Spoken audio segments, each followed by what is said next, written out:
So far in the last two classes, we have discussed about the basic components of a computer architecture as well as the basic structure of any computer programming language. We differentiated and we kind of contrast English as a spoken language or a or any language or any human readable writable language along with compared that with basic programming language. We concentrated on Python. Also, we discussed about high level language and low level languages. For low level language, we have discussed briefly, we have actually shown you one code on assembly language, although it is not a part of this course, but of course it is better to understand the basic architecture. It will help you to understand what is actually happening inside your system whenever you are writing a code. So high level language is what we'll be concentrating on, particularly focusing on Python.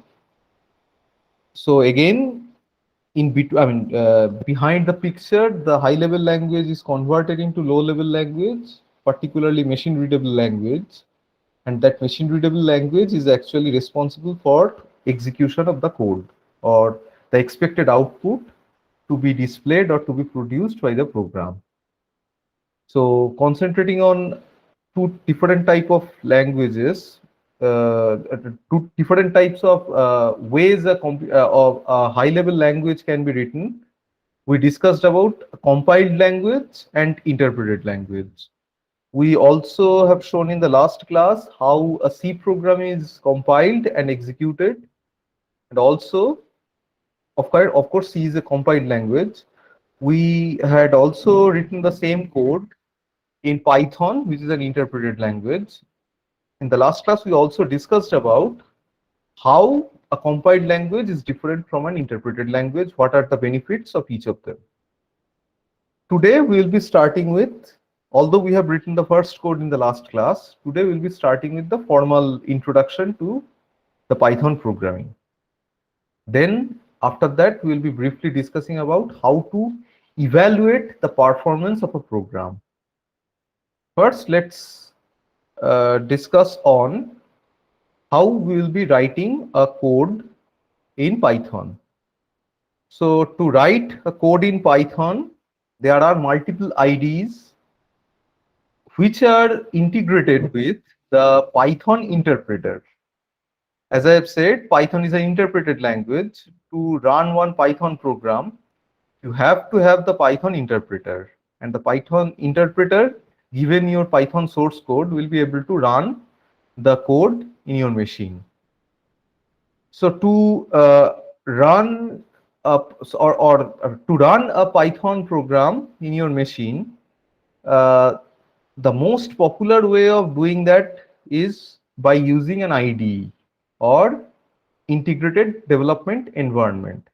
This integrated development environment is responsible, will be responsible for helping you to write the code. That is, it will be giving you one interface, and from that interface, you'll be able to write, in that interface, you'll be able to write the corresponding source code in the Python language. And then from there, you will be also able to start the execution of the code.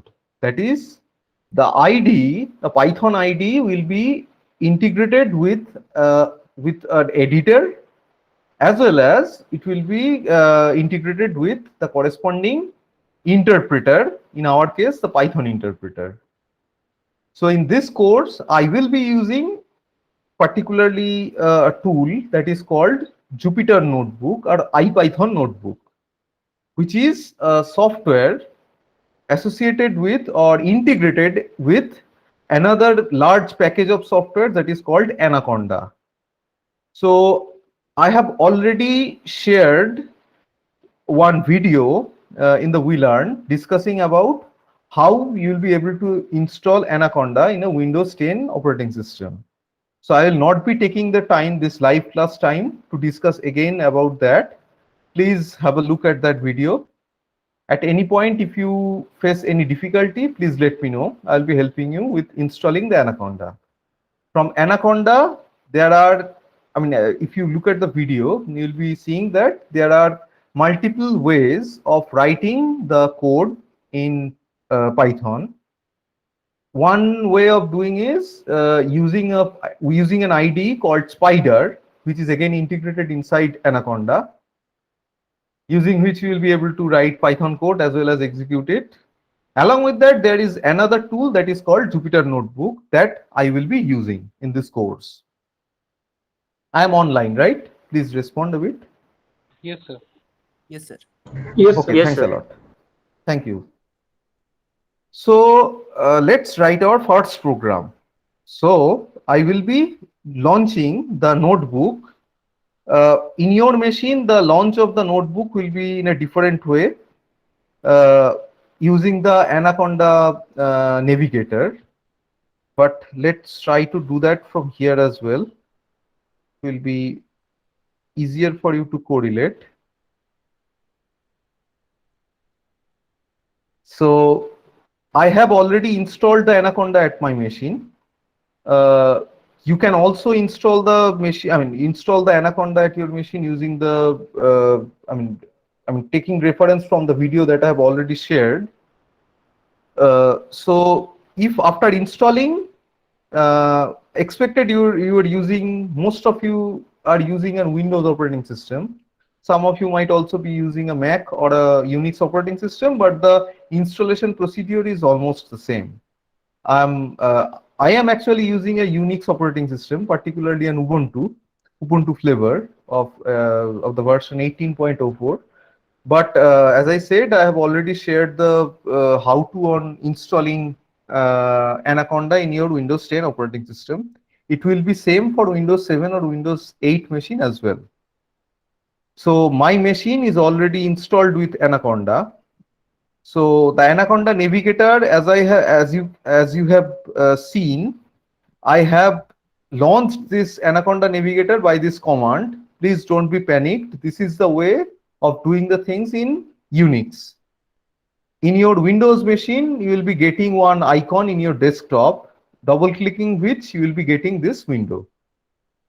In this window, as I have said, there are multiple integrated softwares or packages or applications are already installed inside Anaconda, such as Notebook, Jupyter Notebook that I will be using, which is a web-based, as it is written, web-based interactive computing notebook environment, which is primarily developed for writing Python codes, as well as there is another IDE that is called Spider, which is also installed along with your Anaconda package. So the Anaconda, the total package size will be around 400 or 500 MB. You just need to search with Anaconda in your operating in your favorite search bar. Sorry, I have made a typo here. So the first result is expected to be anaconda.com. From here, product, you need to go to this individual edition. And here,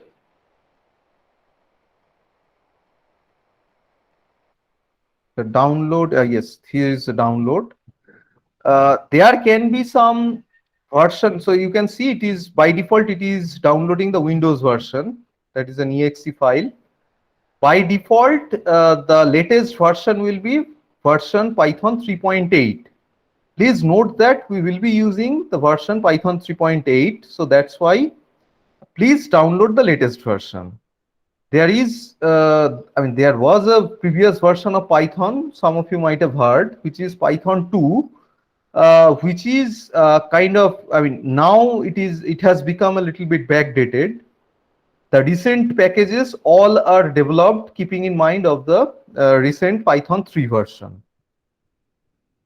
So after downloading, if you look at the video, you will be able to install, I'm sure you will be able to install the Anaconda in your machine. So after installing, you will need to launch this Anaconda navigator. From there, you just need to click on this Jupyter Notebook launch button.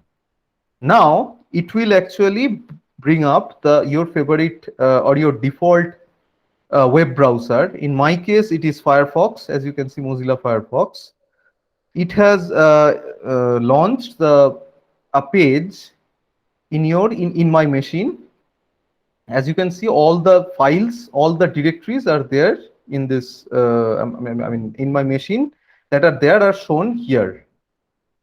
So to write the code or to launch one IPython notebook kernel or Python 3 kernel from your Jupyter notebook, you just need to go to here, new, and then notebook Python 3. This will launch one Python notebook where we will be able to write our codes. So all these are called individual cells, cells, like cell. So we will be writing our codes in these cells. So let's write our first code, which we have already written in the last class. Hello Python.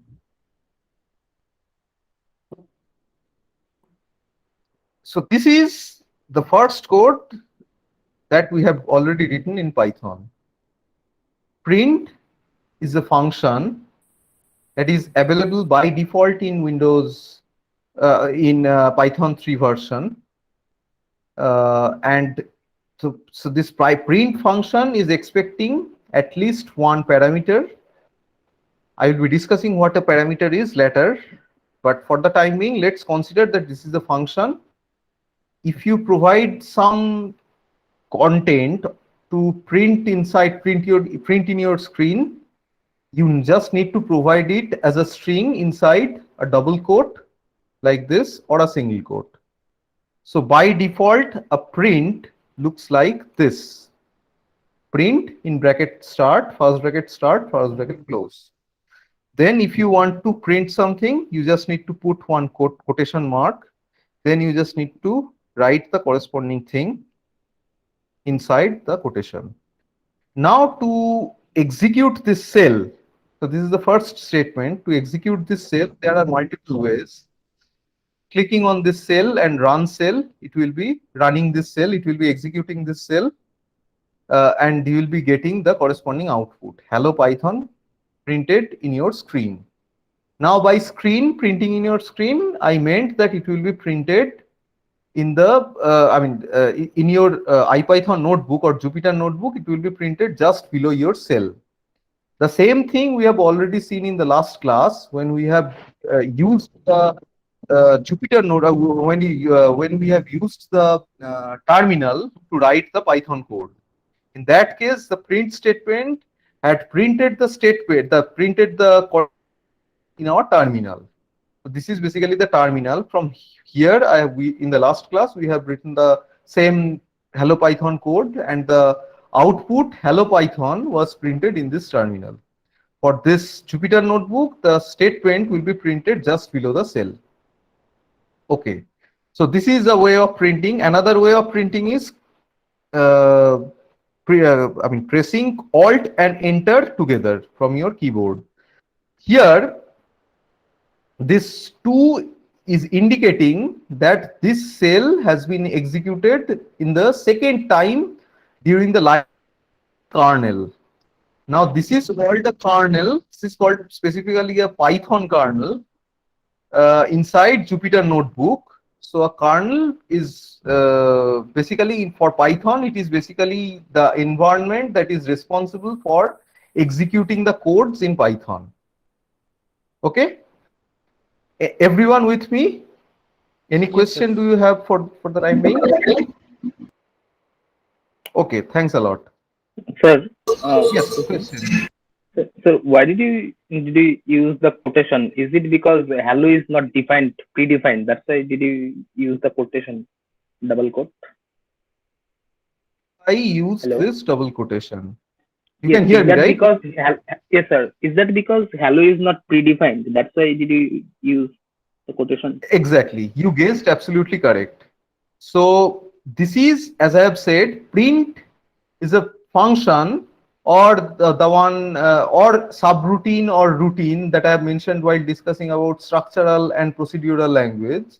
Print is a function or routine or subroutine or procedure, in whatever way you want to call it. This is by default available in your Python installation. So as long as you have an interpreter, this statement will be understood by your Python interpreter. Now, if I write hello without quote, it is considered as a basically a variable. Okay.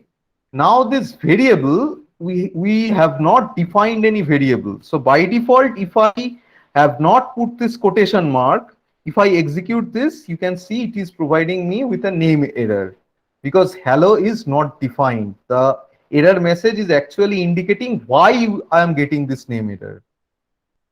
Now, if I put one quotation mark, either single quote or a double quote, whatever, sorry, either single quote or a double quote, as we already have seen. So for both of them, they are same. This indicates that this is a string. So this string is, I want to print this string in the screen using this print statement. Again, I am repeating, I have put this double quotation mark to indicate that this is a string. Now, what is a string and how to manipulate this, we'll be discussing, and we'll be having around 3 or 4 classes on that because itself is a very detailed topic. We'll be having around 3 or 4 classes discussing about different strings. But for the time being, string is anything that is, basically anything that is in between a single quotation mark or a double quotation mark. But of course, starting with double quotation and ending with single quotation or vice versa is not actually a valid string. So either we should be starting with single quote and ending with single quote, or we'll be starting with double quote and ending with the same.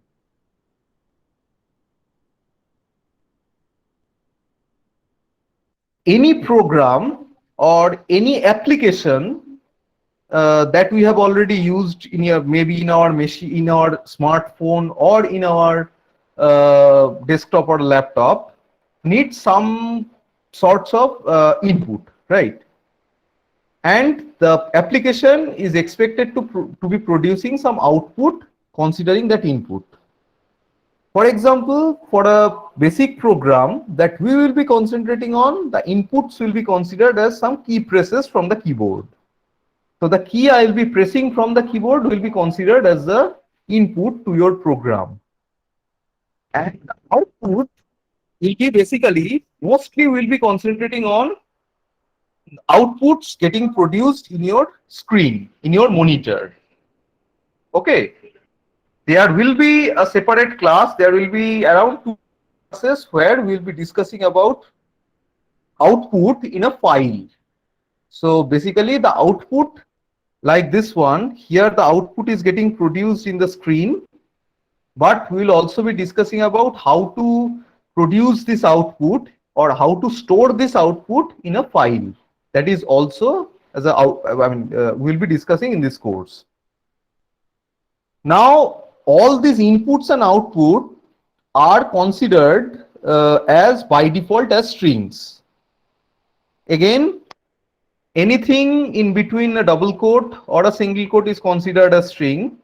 Now, generally anything input, any inputs given by the keyword, given by the keyboard by some key presses are by default strings, and any output printed on your screen, on your monitor, is also strings. Again, as I have said, strings are single or double, some alphabets or numbers which are in between single or double quotes. So the thing again that I mentioned, so the unit of input and the unit of output will be considering, for the time being, will be considering as strings. So basically here hello is a string, that is output, that is actually produced from this program, a single statement. So as I have said, input is a built-in function in Python 3.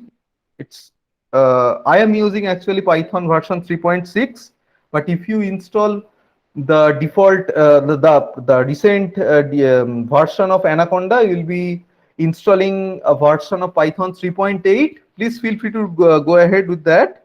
There is hardly some, I mean, very basic, very, I mean, very trivial differences between Python 3.6 and 3.8. So one code written in Python 3.6, Python 3.8 or vice versa. As I have said, a program is expected to take a set of inputs and is expected to produce a set of outputs. Now, to produce an output, we have already seen that there is a function, inbuilt function, that is called print, that produces outputs in your screen, in my monitor. Now, to take one input from the user by considering the keyboard key presses from the keyboard, there is another built-in function called input. Sorry, I have mixed up between print and input here. So print is again another function which is built in Python 3.6, as I have said before. Input is again another function which is responsible for taking inputs from the user. So the syntax of the input function is input in small input and then first bracket, second bracket. Then if we want to prompt something, we need to basically put that prompt in double quote. Okay, so let's write some code. So now let's write one. Let's take some input from the user. Say let's define this.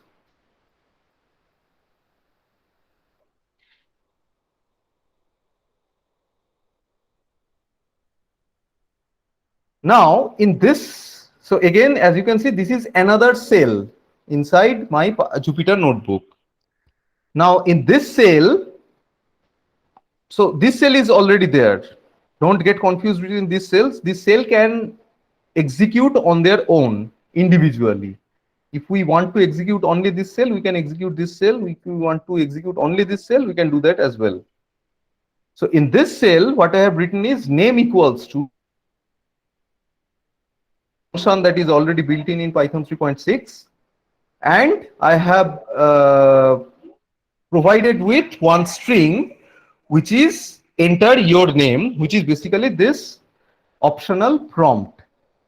So if I execute this, you can see earlier as you have seen that one incremental number was getting produced after execution of each of the cells. Initially it was 1 after the first execution, then it was 2, then it was 3, then it was 4.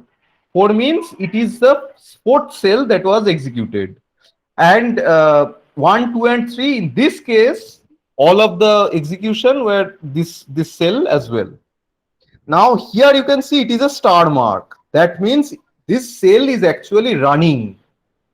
This cell is actually running. So basically this code is actually in execution. This execution has not completed yet.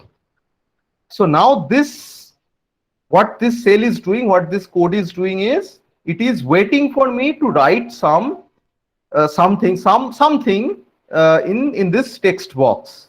Now if I input say Guppy, and if I press enter, as you can see now it has become 5. Now what this cell, what this code of statement is actually doing. So this input is the default function, not default function, but by default defined function in Python 3 onwards, which is taking one input from the user. And the statement inside this input function is actually printed before taking while taking the input from the user.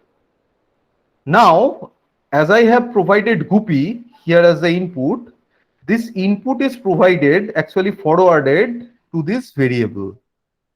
Now, what is this variable? We'll be talking about in the next class. For the time being, let's consider that this is something, a variable is something that is used for holding some value. You can consider a variable as a container.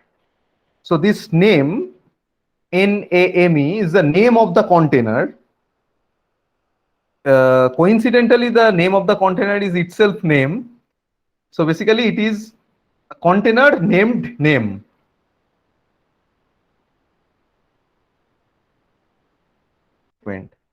Now, to print or to output the value of the container, we can output that using a print statement like this. So again, print is a defined function, and instead of, now I am providing name which is already defined. Now, if I execute this, you can see it is providing me with the output Guppy, because Guppy, the statement is already put inside this name container, and this name container I am printing here. Any question up to this? So Anyone? in the second step, we are actually defining a variable and then putting that variable into the, function.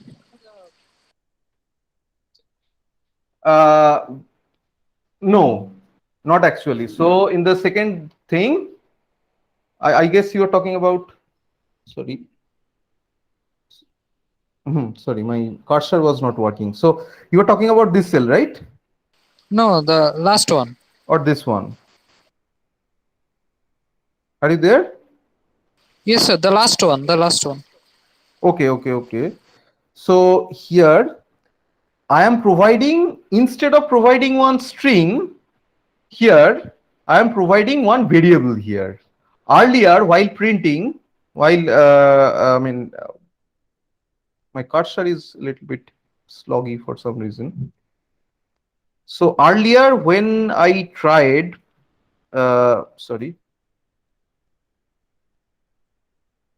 writing hello here, as we have seen that this was producing one output, one error, because hello was not actually defined, right? Yes, Now, sir.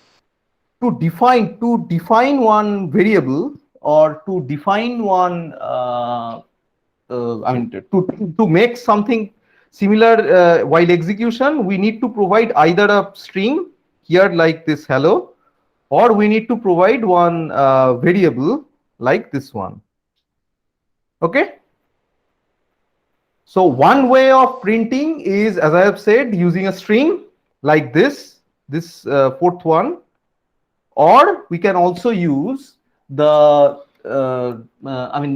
using one variable, right? So in the last example that I have already shown. Okay. Yes, sir. Okay. Sir, excuse me, sir. Let me. Yes. Question.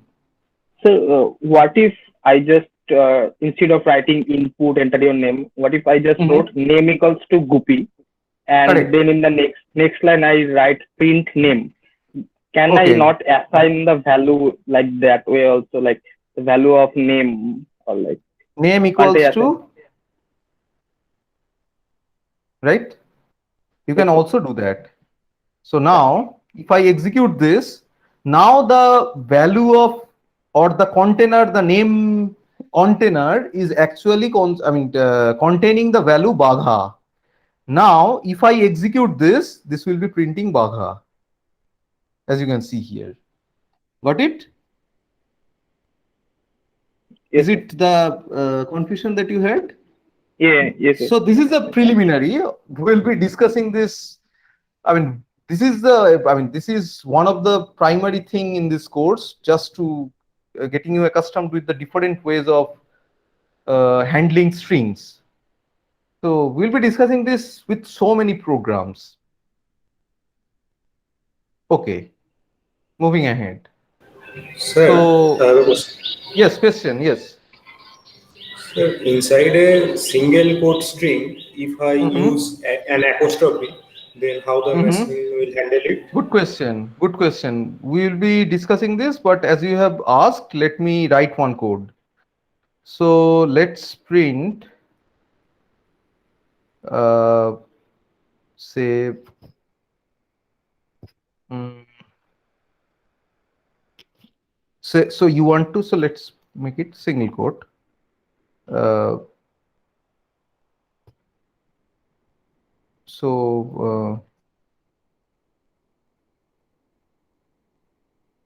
Aizen,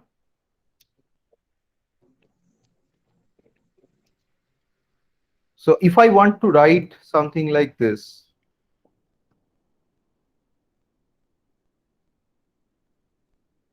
this is erroneous, right? I mean, I want to print I am Dwaipayan. But if I put a single quote here and if I execute this, you can see it is providing me with a syntax error, another type of error. Now to print I am Dwaipayan or any string containing a single quote, we should be starting with a double quote and ending with a double quote. Or if we want to print this, or if we want to say print the double quotation, say print say the father of Satyajit Ray was, sorry, then basically I want to have this Sukumar Ray inside quotation. In that case, I will not be able to do this because this will be considered as a string and this will be considered, this empty space will be considered as another string. If I execute this, you can see it is another type of syntax error. In that case, what I need to do is I need to start with single quotation, I need to end with single quotation. Sorry. Then I will be able to print double quotation inside a string. And similarly, if I want to print a single quotation inside my string, I need to put double quotation at the beginning and end. Any question?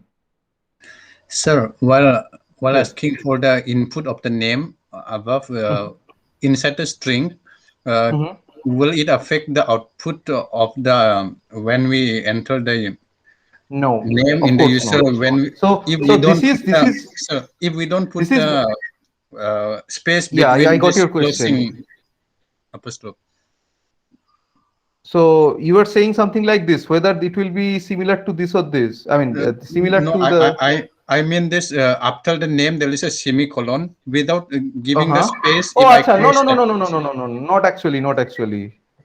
So basically, I mean, this is actually my habit of putting one. I mean, at the end of this kind of statement, putting one colon here. This is not semicolon. This is colon, and then a space. yeah, This that is my space. habit.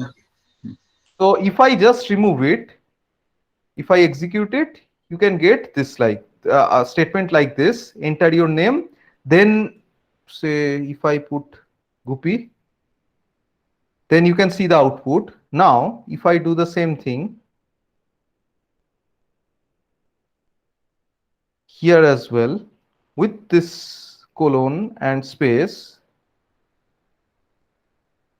you can see there is a space which I have given here, which actually is making the output looks nice. That's it.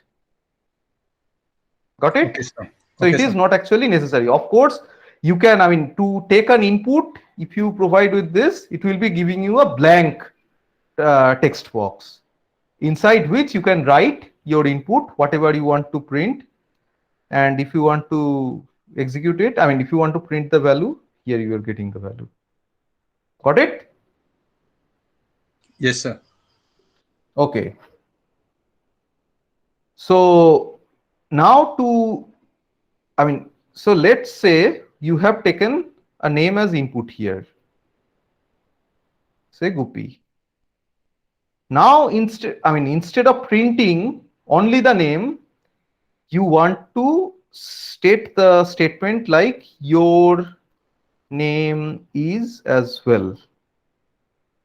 So this is a way to put a string before printing the content that is stored in a variable. So now the value of, the value stored in name is Guppy. Now if I execute this, you can see you before printing the value of the name variable. So this is another way of doing that.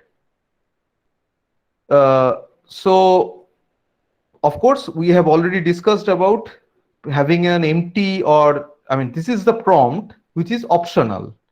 If I put this prompt, it will be giving me a prompt before the text box will be appearing. In the text box, you need to type in your input.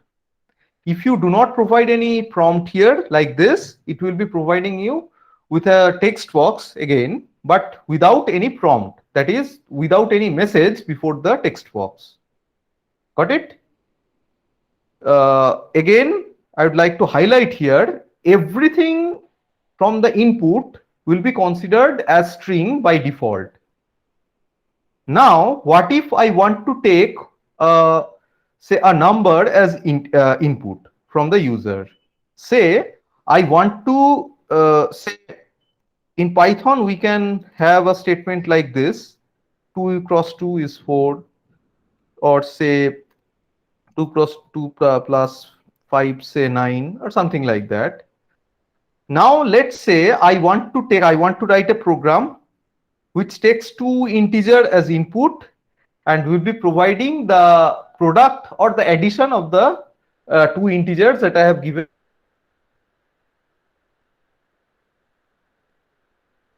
Int say a equals to input, enter value 1, first value.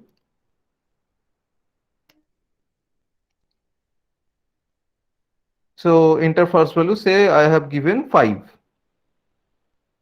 Now I am defining another cell, b equals to input, enter second value,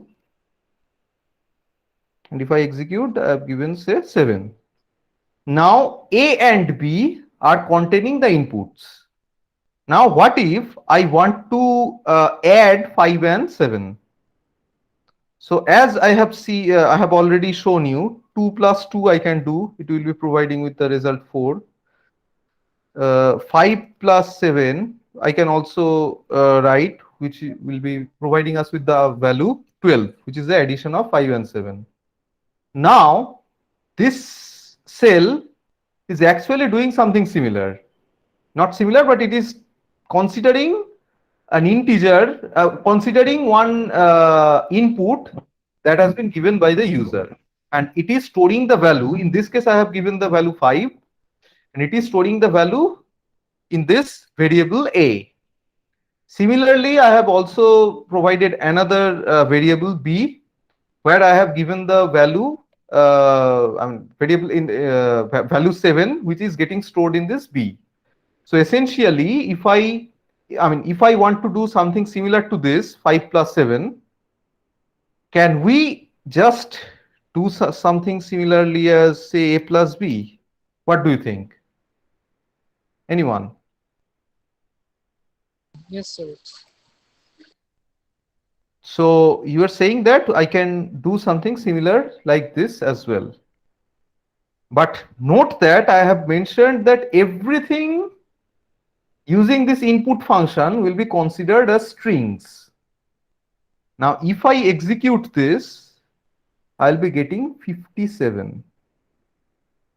Because given this operator, if the operands are strings, they will be concatenated. So this is basically called concatenation. So can we So here, use another? Yes, please go ahead. Sir, can we use another variable called c to add up a plus b? And then Good print question. that. Good, right. So now if I execute this, now C is expected to be having the value a plus b, right? The value of a is 5, the value of b is 7. but I don't know whether 5 is the integer 5 or the string 5. Here, if I print A here, you can see 5 is getting printed. If I print the value, so we can also print both. You can see 5 and 7 are getting printed. That is, the value 5 and 7 are stored in A and B. Now, as you were saying, if I put the addition or whatever this plus is doing, I've already said that it is not actually addition, this is concatenation. Now, if I execute this and if I print the value of C here, it will be again printing 57. But the difference is, earlier, if I was printing here, you can see it is putting this inside a quote, and here there is no quote. As the output, there is no out statement here, there is some out 33 statement here. This is because this is the indirect output and this is the direct output. Direct output are not preceded with this kind of statements. This is an indirect output because by default A plus B, as it is not getting stored somewhere, it is by default getting printed in your screen. That's why by default it is showing the exact type of the output. That is the type of the variable or the type of the result. In this case, the type of the result is string. In this case, as I am explicitly printing the output, it is not actually providing us with the code. It is only printing the value. So the answer is, using this plus operator, we were unable to add two values that we have given as integer.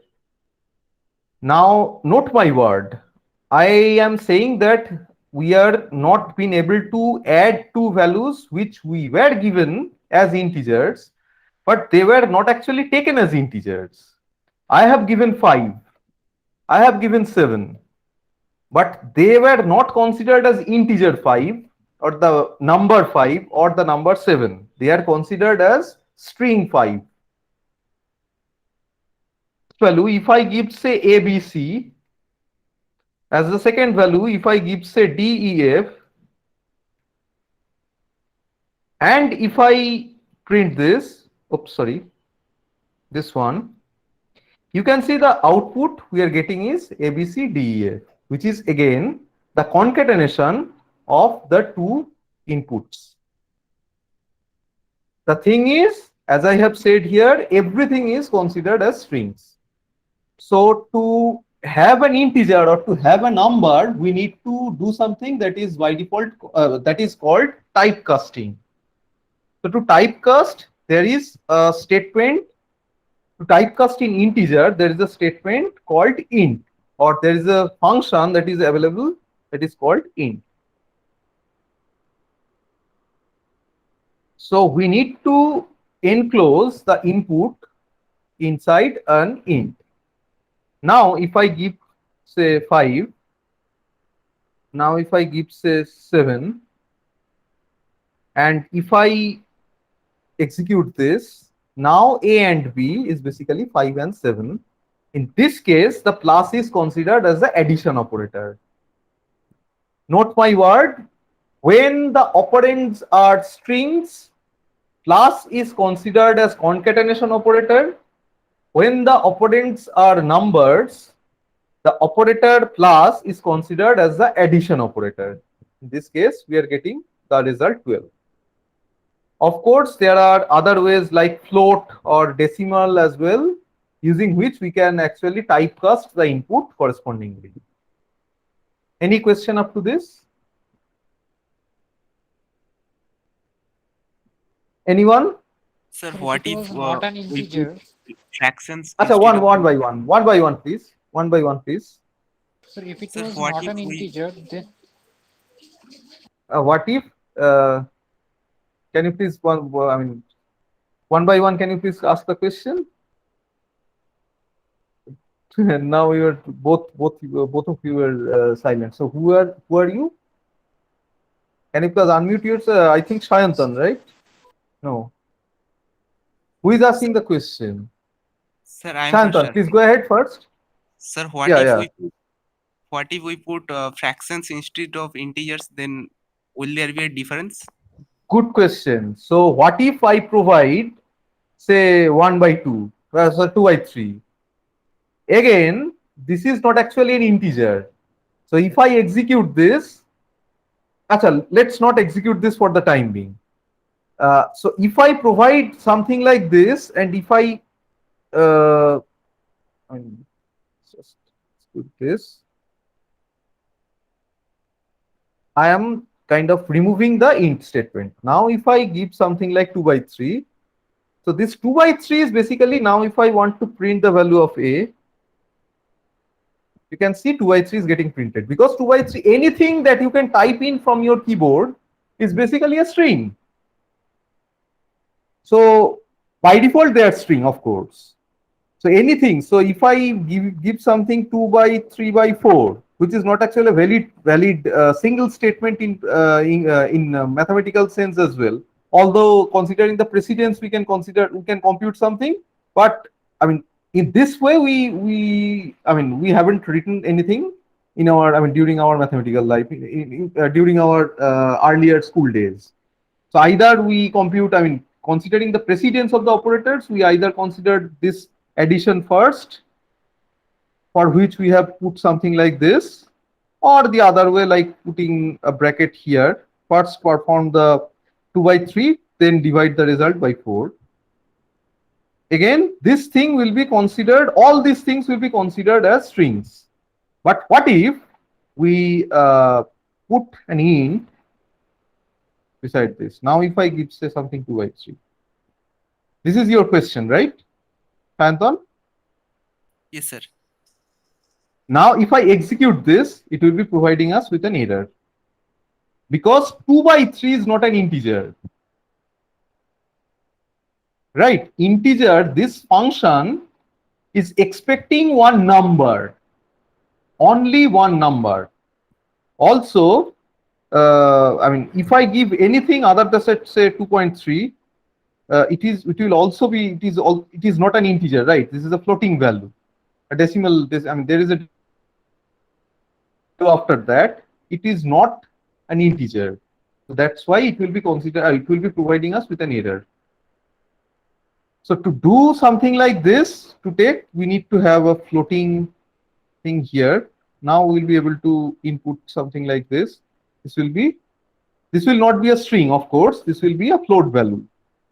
The difference between string and float value is, if I apply some mathematical operator such as star or plus here, for string it is meaning something, for plus it is, for string it is concatenation, for plus, in case of a float, it is basically the addition. So based on the way we are typecasting, the corresponding operator will be having the corresponding meaning. Okay, but again, coming back to your question, 2 by 3 is not actually a valid one. 2 by 3 is a mathematical statement. It is not a value. But if I do something like this here, you can get the output. So the bottom line is, in these cells, we can write some values. We can write some statements as well, like say 3.1415 star, say 45, say plus 5. So this is a mathematical statement, right? But this is not a value. The whole thing is not a value. So we cannot store something like this in a variable, or we cannot actually, we can store the corresponding output, of course. If I want to have something a equals to this is actually a perfectly valid one. But given a statement like this into a function like float or int, it will not be considered as a valid one, because int or float is expecting a valid integer in the form of a string, or a valid float value in the form of a string. Got it? Okay, sir, got it. Yeah, someone was asking another question. No, sir, it was the same question actually.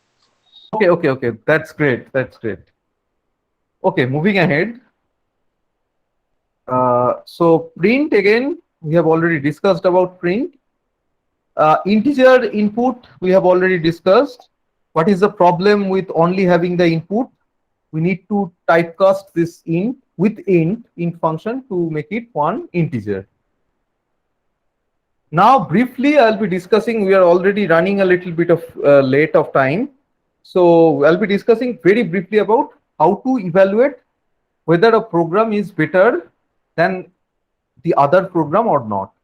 So how to compare two programs A and B written for the same task. So is it a binary choice?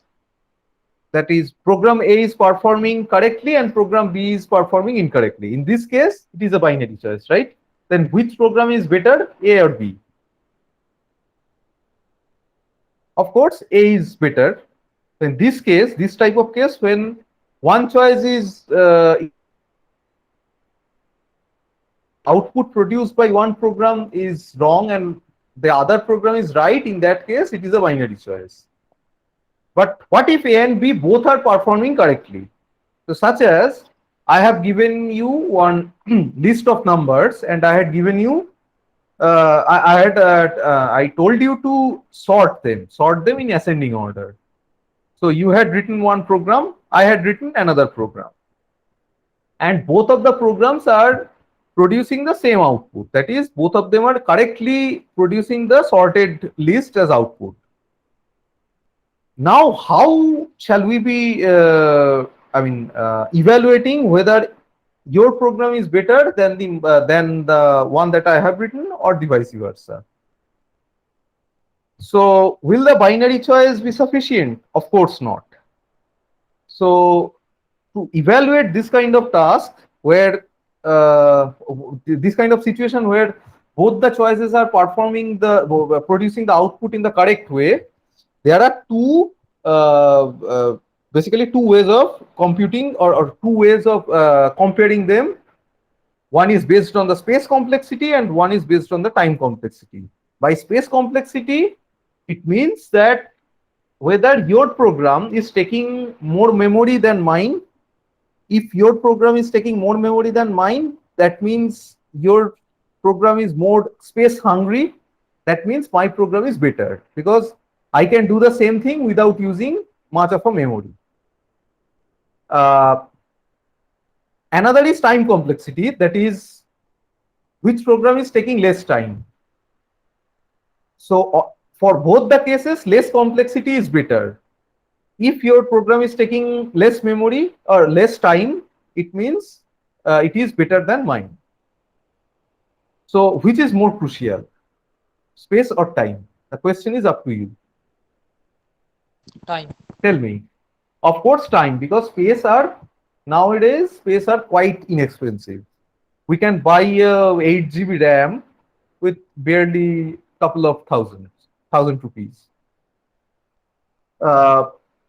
So measuring the time complexity of a program, there's a function called timeit, which we'll be using to compute the time complexity of a program.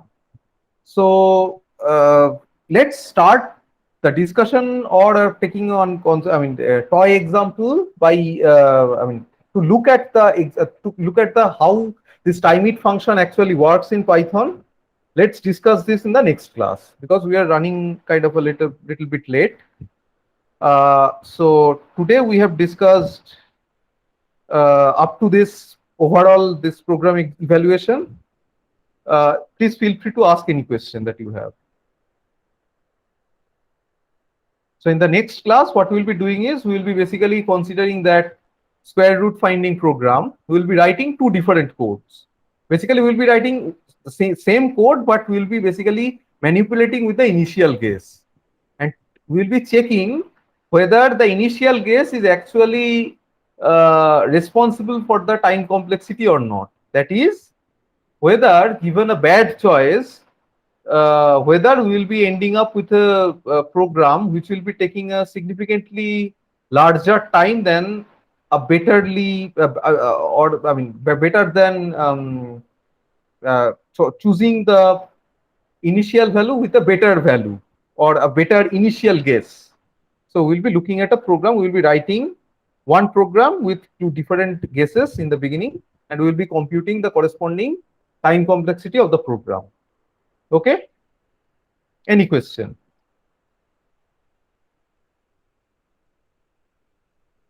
Sir, the time complexity that you said, like for this program, if my initial guess is bad, then my although suppose my program is better, but my initial guess is bad, then this program will iterate more time, right? So good then question. It will take Very more... good question. Very good question. If the bottom line of our initial bottom line of our goal will be to check whether the complexity of our program is good or not. Now, let me clarify this. Just for this sake of discussion, I have given this kind of example. Given the same program, there is no way of comparing it with something else. But what we'll be comparing is whether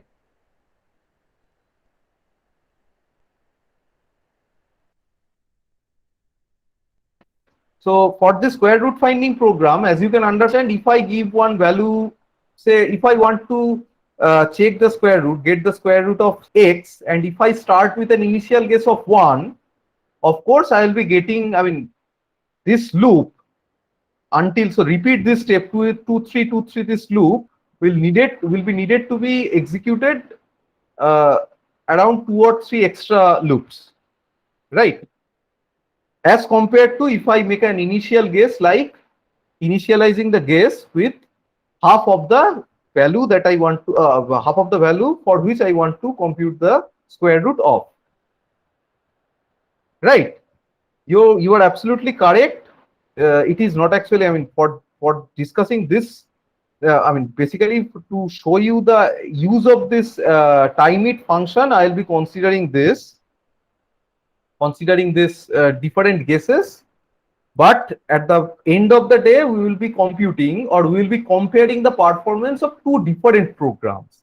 In this case, as I have said, there will be only one program, and I'll be computing whether one guess is better than the other.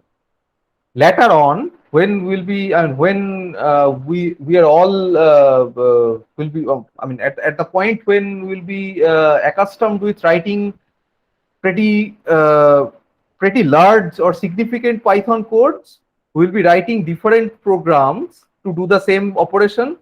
For example, finding the square root. In that case, I will be in that case, the time it function the scenario will be better to use or to apply time it function. In that case, all of you will be writing not all of you will be writing different programs, but some of you will be writing different algorithms. We'll be implementing different algorithms, and we'll be checking whether one algorithm is better than the other or not using this time it function. Got it? Thanks for raising this. Of course, this is for checking. We'll be, for this example, we'll be just checking whether initial guess is actually crucial or not, considering the time complexity. Any question?